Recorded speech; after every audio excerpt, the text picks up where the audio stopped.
Buenas y bienvenidos de nuevo al canal.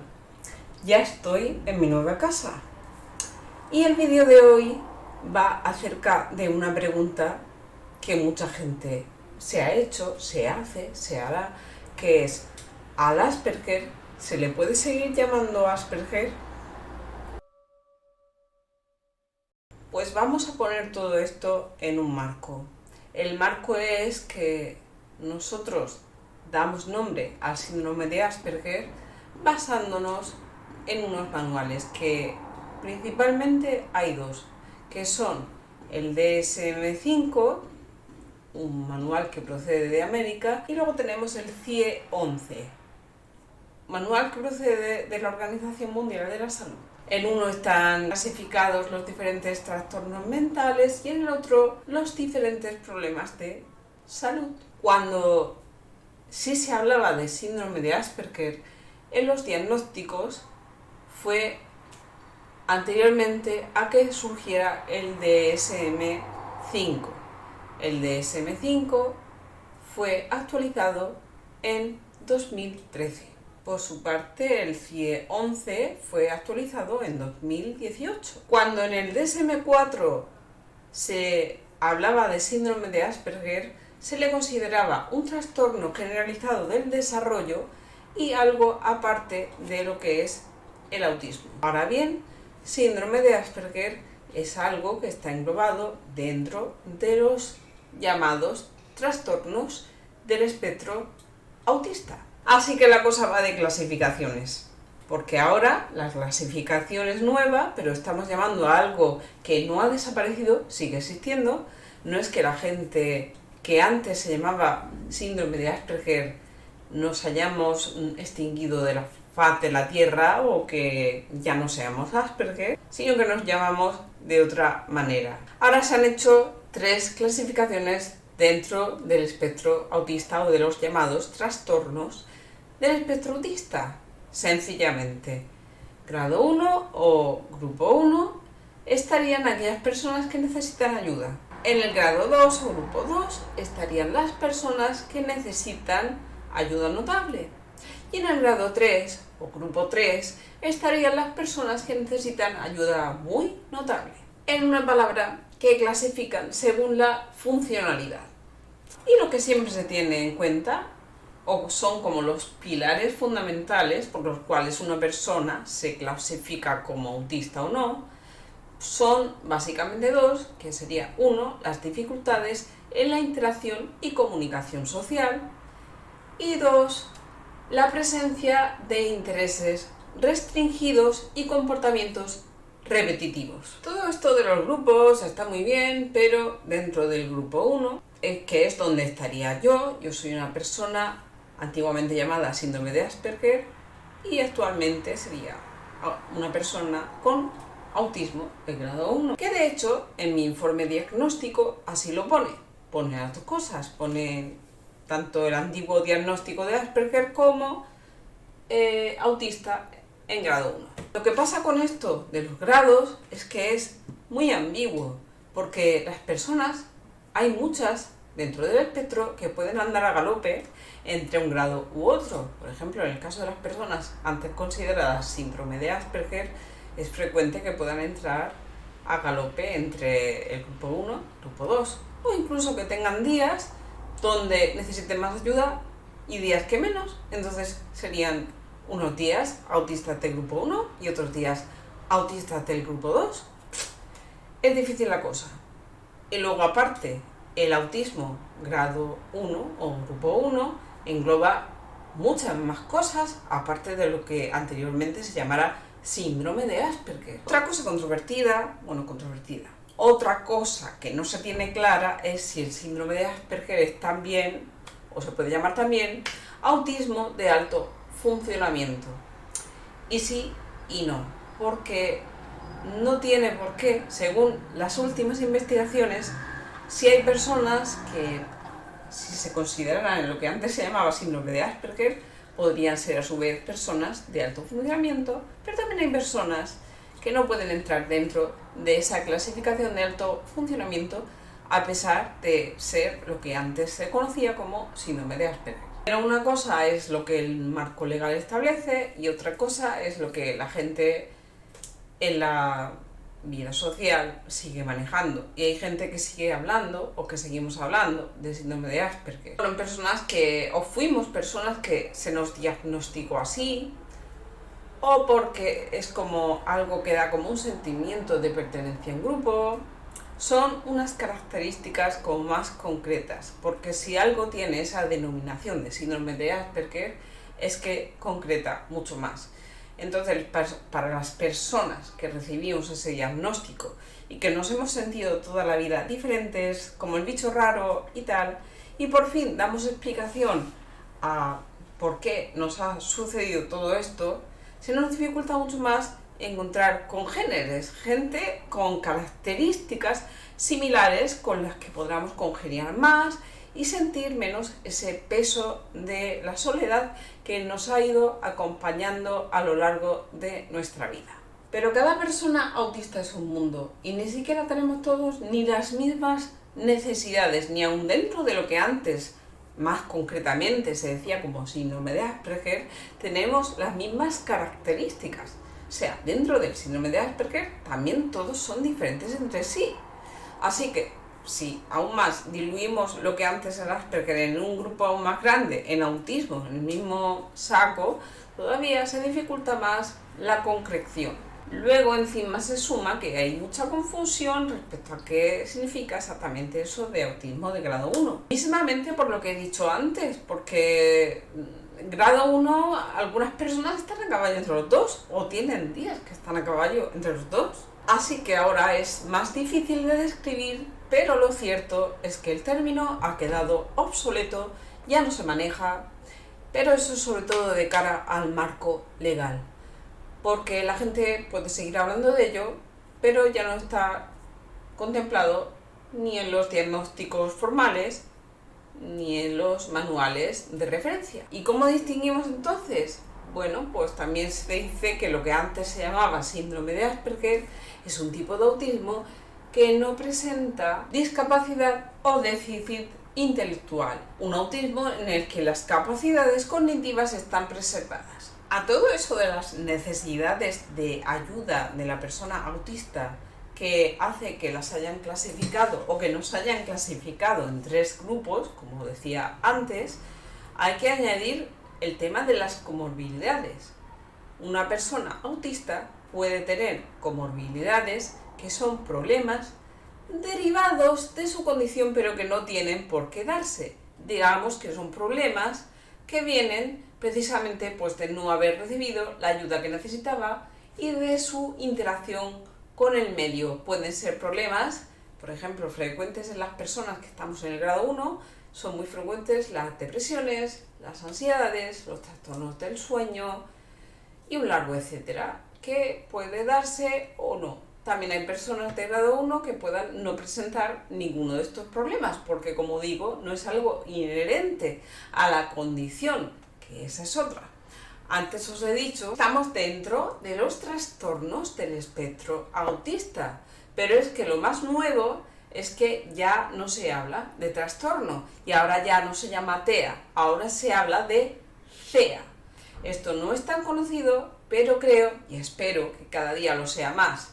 CEA significa condición del espectro autista. Por lo tanto, no se trata de un trastorno, sino de una condición. Las personas que estamos dentro del espectro autista tenemos una condición diferente a las personas que no lo están, que hace que tengamos unas características diferentes. Lo que nos hace más raritos, más particulares, pues es nuestra forma de percibir la realidad, nuestro tipo de mente neurodivergente y más centrada en el detalle y una serie de características que no se ven físicamente. Tú no puedes saber si una persona es autista o no por el físico, porque no hay ninguna característica física que nos distinga de los demás, sino que es algo que va dentro de la persona. Muchas veces se ha hablado del Asperger como el síndrome invisible, precisamente porque al ser menos notable en su expresión, no es un autismo en el que haya deficiencias en el lenguaje, no es un autismo que tenga tantas estereotipias como pueda tener el otro, se camufla más, sobre todo las personas que estamos en el autismo de grado 1, que somos mujeres, tendemos más a hacer camuflaje, a hacer masking de nuestras características, lo cual es muy lamentable porque nos hace desconectarnos de nuestra esencia e incluso enfermar. Yo ahora mismo llevo estas gafas porque tengo una diplopia que me dio en el ojo derecho, una parálisis del sexto par craneal que no voy a relacionar con que sea consecuencia del autismo ni mucho menos, pero sí está derivado de una etapa en la que pasé por mucho estrés, por ansiedad, que es algo, como hablaba antes, que es una comorbilidad. Por lo tanto, pues sí tiene su relación. Y al hablar de esto mío del ojo, que es un tema que me tiene loca, acabo de perder el hilo y no sé qué es lo que iba diciendo. Hablaba del masking en las mujeres. Pues precisamente tengo pensado hacer un vídeo en el cual intentar preguntar a algunos autistas y yo misma intentar darme cuenta de qué cosas camuflo y no me doy cuenta. Masking en las personas autistas se da cuando hacemos o intentamos aparentar que somos como los neurotípicos, como la mayoría. Perdonadme si he cambiado un poco el plano, he tenido que cambiar la batería. ¿Y por qué habremos de hacer esto? Esto de hacer masking. Porque intentamos encajar en el grupo, porque todo individuo tiene una necesidad de pertenencia a un grupo, porque intentamos pasar desapercibidas o desapercibidos, porque no queremos desentonar, porque no queremos tener problemas, porque la diferencia siempre se señala y siempre puede dar problemas. La gente no acepta de buen grado las diferencias. Y tenemos una larga historia que así lo confirma. No hablo solo de historia del autismo, hablo de todas las diferencias que han existido en la humanidad y que siempre han resultado un problema.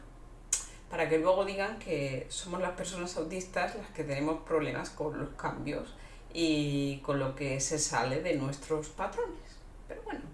Por otro lado, eso de referirnos a nosotros como síndrome de Asperger está despertando muchas susceptibilidades, muchas sensibilidades dentro de la comunidad autista y hay un porqué. Y el porqué está en de dónde viene ese nombre. Ese nombre viene de Hans Asperger, que fue un doctor austriaco que en 1978 fue el primero que habló de autismo, cuando observaba que un grupo de niños que tenían unas características muy similares y que se distinguían por tener gran talento para tareas específicas y sistemáticas, pero tenían llamativos e importantes problemas de interacción social.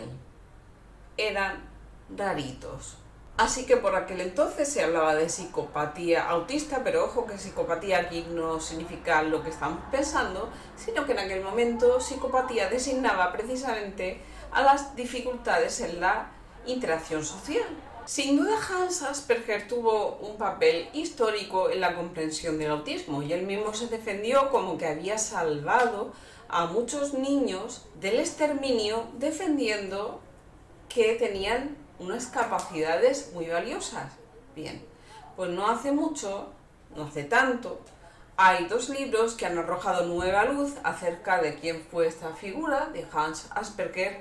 Uno de esos libros es Hans Asperger, Autismo y el Tercer Reich, y el otro libro se titula Los niños de Asperger. Pues bien, aquí descubrimos que Hans Asperger participó de manera activa en la eutanasia de dos niñas que tenían problemas irreparables y también formó parte de un comité que decidió la suerte de 200 niños. Aquella fue una época de guerra, se hicieron auténticas atrocidades y Hans Asperger hizo atrocidades también, y no porque fuera obligado a ello, pese a que tampoco tenemos todo el cuadro completo, no sabemos en qué contexto él haría esas cosas. De todas formas, nada es blanco ni negro, nadie es bueno ni malo, pero no podemos olvidar ni pasar por alto que él hizo esas cosas, con lo cual es muy difícil que los que nos consideramos Asperger, y hemos hablado de Asperger, escuchamos la opinión de la comunidad autista que dice que al hablar de nosotros mismos como personas Asperger o síndrome de Asperger estamos rindiéndole homenaje a este hombre, cosa que yo jamás he hecho. Simplemente he hablado del diagnóstico que se me dio, de una forma de autismo que tiene una expresión muy concreta, y a eso me refería. Realmente nunca me he interesado demasiado por la figura de Hans Asperger, apenas sabía nada de él y no he investigado gran cosa de él, sino que siempre mi investigación ha estado en lo que es el síndrome en sí, lo que es las personas que somos o que antes nos llamábamos Asperger o nos seguimos llamando por lo que he dicho antes, por ese sentimiento de pertenencia a un grupo determinado, porque hemos recibido ese diagnóstico, por un montón de motivos. Yo creo que es respetable la gente que se pueda seguir llamando así, si así se sienten más cómoda, porque no creo que estén rindiendo o que estemos rindiendo ningún homenaje, menos un homenaje nazi, por Dios, pero sí que supongo que habrá que inventar otra palabra, porque autismo de grado 1, como he dicho al principio, engloba muchísimas cosas. Con lo que si queremos concretar más, yo lo que haría es dentro de esos 3 grupos, que me parecen muy bien, sobre todo de cara a la legalidad, cuando se solicitan ayudas al gobierno y ese tipo de cosas, es mucho menos confuso que el diagnóstico se haga conforme a estos grados, pues grado 1, grado 2, grado 3, que especifica el tipo de ayuda que la persona necesita, aunque no sea del todo cierto, pero es que todavía hay mucho que trabajar y habrá un DSM-6 y habrá un CI12 y todo eso, y los profesionales seguirán dándole vueltas al coco a ver qué hacen con esto. Pero por lo pronto, a falta de otro término mejor, cuando hablé de Asperger supongo que me referiré a ello como autismo de grado 1. No es justo que las personas antes llamadas síndrome de Asperger sean apartadas o que sean también vistas mal por la propia comunidad autista. Es algo que en realidad no debiera darse, porque yo estoy convencida de que las personas que aún sigan hablando o sigamos hablando del Asperger, lo hacemos, como ya he dicho antes, refiriéndonos a las características como individuos, a ese tipo de autismo que tenemos, y no para nada a Hans Asperger, ni le estamos rindiendo un homenaje. Y si alguien se lo rinde, sin duda no tiene ni idea de aquello que pasó históricamente cuando este hombre vivía. Y de todas formas, las palabras designan las cosas a efectos prácticos, no están grabadas en piedra y son cambiables, y las etiquetas son herramientas que usamos como ayuda para tratar de estar mejor, para ser felices, no para meter a las personas en un cajón estrecho y no sacarlas de ahí. Ya he hecho vídeos hablando de que las etiquetas hay que cogerlas con pinzas, son para lo que son, pero no definen a la persona. Una persona es algo grandísimo, una persona está llena de matices, así que una palabra, una etiqueta que designe a esa persona es una forma muy pobre de ver, en mi opinión, la realidad de, valga la redundancia, esa persona. Hay que mirar mucho más allá, y las etiquetas son para lo que son justamente para una funcionalidad y no para ser una traba, ni para herir la sensibilidad de la gente, ni para nada de eso. Así que pues nada más, eso quería explicar en el vídeo de hoy, y os he dejado un post, os he dejado en el blog Nueva Aldea de Luz, donde normalmente escribo textos más artísticos. Ya sabéis que yo escribo libros, si me seguís en el canal, y si no, no olvidéis, si os interesa el contenido, seguidme en el canal. un canal que va de mí, una persona en espectro autista, que ya no sabe ni cómo llamarse. En esta entrada del blog lo pongo todo más detallado por si queréis ampliar información y nos vemos en el próximo vídeo.